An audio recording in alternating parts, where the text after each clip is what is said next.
ఒక మంచి పుస్తకం ఒక మంచి మిత్రుడితో సమానం. ఒక మంచి మిత్రుడు 100 మంచి పుస్తకాలతో సమానం. మన జీవితంలో మనం నేర్చుకునే ఎన్నో విషయాల్లో మన స్నేహితుల ప్రభావం ఖచ్చితంగా ఉంటుంది. అందుకనే ఒక మంచి స్నేహితుడిని ఒక మంచి పుస్తకంగా చెప్తారు. మనలో చాలామందికి పుస్తకాలు చదివే అలవాటు అంతగా ఉండదు, కానీ చదవాలనే కోరిక ఎంతో కొంత ఉంటుంది. చాలామంది ఇప్పుడు నేను చెప్పే పుస్తకాన్ని ఒక్కసారైనా చూసుంటారు, కానీ ఆ పుస్తకాన్ని చాలా తక్కువ మంది పూర్తిగా చదువుంటారు. ఆ పుస్తకం ఏంటా అని ఆలోచిస్తున్నారా? చెప్తా. ప్రపంచ దేశాల్లో చాలామంది ఇప్పుడు ఆ పుస్తకాన్ని చదువుతున్నారు. భారత ఇతిహాసంలోని ప్రత్యేక గ్రంథంగా చెప్పుకునే పుస్తకం భగవద్గీత. హిందువుల కోసమే ఈ గ్రంథం అని అనుకుంటే పొరపాటే. పవిత్ర గ్రంథాలు అనేవి మతం కోసం మాత్రమే కాదు.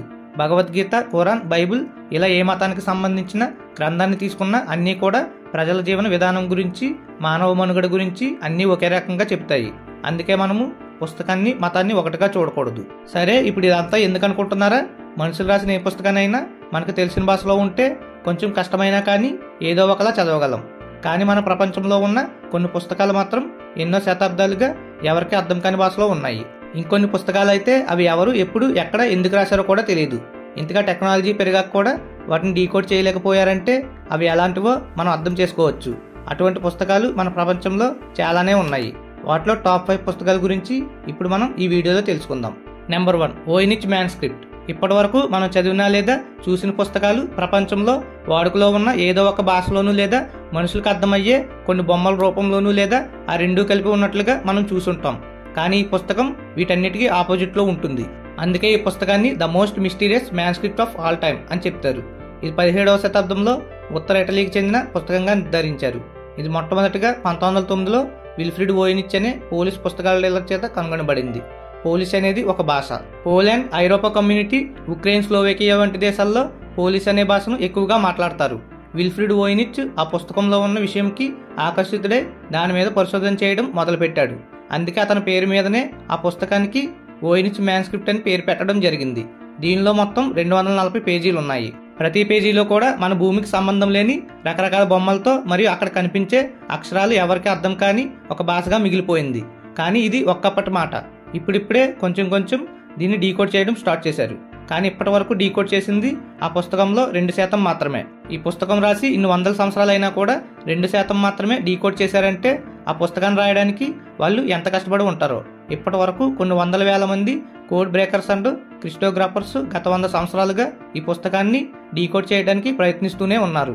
Number 2, book of Soyga. 16వ శతాబ్దానికి చెందిన గణిత శాస్త్రజ్ఞుడు, ఖగోళ శాస్త్రవేత్త మరియు క్వీన్ ఎలిజబెత్ I సలహాదారుడైన జాన్ డి అనే వ్యక్తికి ఈ పుస్తకం దొరికింది.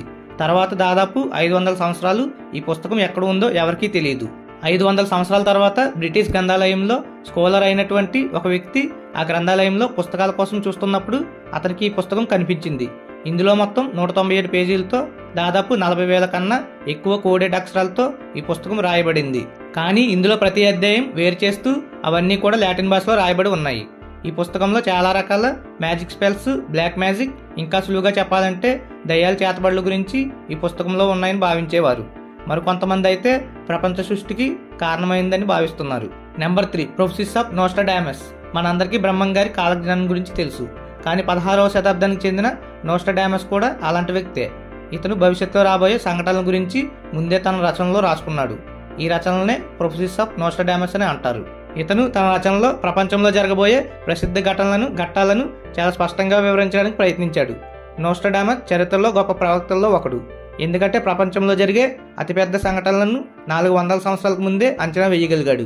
ఇతను తన పుస్తకంలో 1004 వచనాలతో భవిష్యత్తులో జరగబోయే ఎన్నో విషయాలను, ఎన్నో విధ్వంసాల గురించి క్లియర్గా వివరించాడు. ఇట్లా the great fire of London, జపాన్లోని అణుబాంబుల దాడి, అమెరికాలోని సెప్టెంబర్ 11 దాడి, ఫ్రెంచ్ విప్లవం, ఇలా 1 కాదు 2 కాదు ఎన్నిటినో నోస్ట్రాడామస్ ఊహించాడు. అది కాకుండా అతి త్వరలోనే 3వ ప్రపంచ యుద్ధం, కనీవిని ఎరగని రీతిలో అమెరికాలో అతిపెద్ద భూకంపం ప్రపంచ ఆర్థిక వ్యవస్థ పతనానికి కారణమవుతుందని ఆయన తన పుస్తకంలో వివరించారు. ప్రజలు శతాబ్దాలుగా నోస్ట్రాడామస్ పుస్తకంలో సహజ మరియు మనిషి చేసే విపత్తులన్నింటినీ కూడా ఖచ్చితంగా అంచనా వేయగలిగాడు అని నమ్ముతున్నారు. అయితే కొంతమంది మన ప్రపంచంలో జరిగే సంఘటనలకు ఇది అనుగుణంగా ఉన్నాయని, ఇదంతా కూడా కేవలం యాదృచ్ఛికమని అంటున్నారు. Number 4, Rohonc codex. ఈ బుక్ 19వ శతాబ్దం ఆరంభంలో అంటే 1800 నుంచి సుమారు 1817 సంవత్సరాల మధ్య కాలంలో హంగేరీలో కనుగొనబడింది. కానీ ఈ పుస్తకం మధ్యయుగం కాలానికి చెందిందిగా అని చెప్తారు. కానీ ఈ రోజు వరకు కూడా ఈ పుస్తకంలో ఉన్న అక్షరాలను డీకోడ్ చేయలేకపోయారు. ఈ పుస్తకంను ఎవరెక్కడ రాశారో మరియు దేనికి రాశారో కూడా ఎవరికీ తెలియదు. ఎంతో మంది పండితులు గత 200 సంవత్సరాలుగా దీన్ని డీకోడ్ చేద్దామని ప్రయత్నించినా కూడా ఒక అక్షరాన్ని కూడా డీకోడ్ చేయలేకపోయారు. ఇందులో మొత్తం 448 పేజీలతో చూడడానికి పాత హంగేరియన్ లిపిలా కనబడుతుంది. చూడటానికి మాత్రమే, చదవడానికి కాదు. ఇంకొక విషయం ఏంటంటే ఆ 448 పేజీల్లోనూ స్ట్రెయిన్స్ టెక్స్ట్తో పాటు వాటర్ మార్క్స్ కూడా ఉన్నాయి. అది 6 నక్షత్రాల చక్రాలతో పాటు గుండ్రం రూపాన్ని కలిగి ఉంటుంది. ఆ పుస్తకంలో ఉన్న వాటర్ మార్క్స్ అన్నీ కూడా 1729 నుంచి 1740 సంవత్సరం కాలానికి చెందినవి. కానీ ఆ పుస్తకంలో రాయబడిన కోడెక్స్ అక్షరాలు మాత్రం ముందు చెప్పినట్లుగా మధ్యయుగంకి చెందినవి. అంటే అందులో ఉన్న వాటర్ మార్క్స్ అన్నీ కూడా పుస్తకం రాసిన కొన్ని వందల సంవత్సరాల తర్వాత ముద్రించబడ్డాయి. దీన్ని పరిశీలించి చాలా మంది రకరకాలుగా చెప్పుకొచ్చారు. ఎక్కువ మంది చెప్పుకొచ్చిన దాని ప్రకారం ఇది ఒక ప్రాంతం లేదా ఒక దేశం గురించో మాత్రమే కాదు అని, ఇందులో అక్షరాలు మాత్రమే కాదు 87 ఇలిస్ట్రేషన్లతో సైనిక యుద్ధాలు, ప్రకృతి దృశ్యాలు మరియు మతపరమైన చిహ్నాలను సూచించే 87 చిత్రాలు ఈ పుస్తకంలో ఉన్నాయి అని, మరియు ఇందులో ఉన్న అక్షరాలు BCE కాలంలో మన పూర్వీకులు వాడిన బ్రహ్మీలిపితో దగ్గర పోలికలు ఉన్నాయని చెప్పారు. ఇలా రకరకాల సిద్ధాంతాలు ఉన్నప్పటికీ వాటన్నిటినీ కూడా పూర్తిగా అంగీకరించలేక ఈ కోడెక్స్ మానవాళికి రహస్యంగా మిగిలిపోయింది. Number 5 illuminated manuscript. చరిత్రలో మనకు గ్రెగోరీ 9 అనే అతను 13వ శతాబ్దంకి చెందిన పాప్. ఇతని canon law of the Catholic చర్చ్కు మరియు అందులో ఉండే సభ్యులకు న్యాయ సూత్రాలు రాయడానికి నియమించారు. భారత రాజ్యాంగం ప్రకారం మన కోర్టు చట్టం పుస్తకాల్లో చట్టాలు ఎలాగైతే ఉంటాయో అలాగే ఉంటాయి. వాటినే డిక్రిటైల్స్ అంటారు. సులువుగా చెప్పాలంటే శాసనాలు. ఈ డిక్రిటైల్స్ అనేవి ఆ కాలంలో సాధారణ విషయం. కానీ ఇవి మాత్రం ఒక అక్షరాలతోనే కాదు, దాంతోపాటు కాలిగ్రఫీ మరియు దృష్టాంతాలతో అర్థం కానున్నట్లు రకరకాల చిత్రాలతో ఈ పుస్తకాన్ని రాశారు. ఇల్యూమినేటెడ్ మ్యాన్స్క్రిప్ట్ అనేవి ఆ కాలానికి కొత్త ఏమీ కాదు.